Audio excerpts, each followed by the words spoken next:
Hello, so this video is brought to you by RVs of America.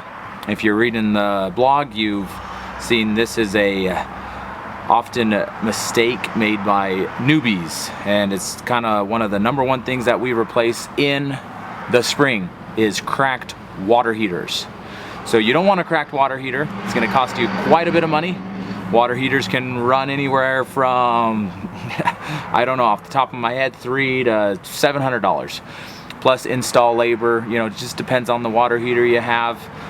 This is a used Suburban water heater. There's Atwood also, and you know, the newer ones are going to have different stuff, fancy stuff, but this is going to be a more generic, you know, more common water heater you're going to see.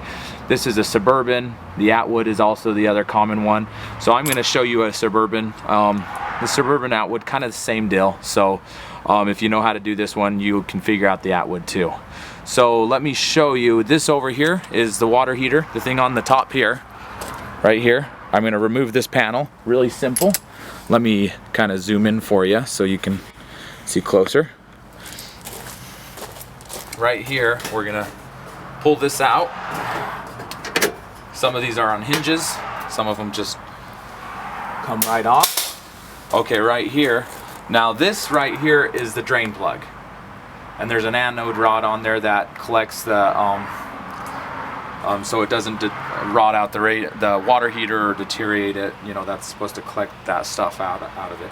So right here, this is a pressure relief valve.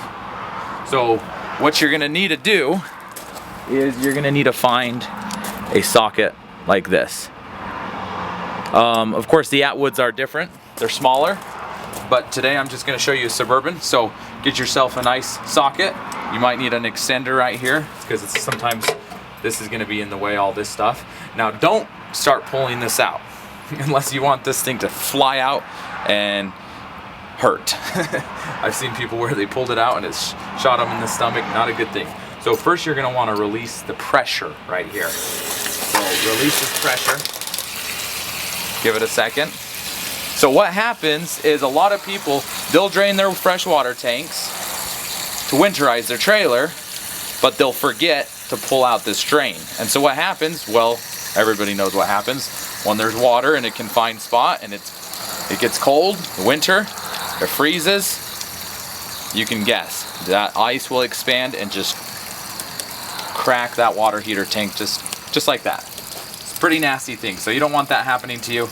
Release the pressure, then get this put on right here and just pull it out, just as easy as can be.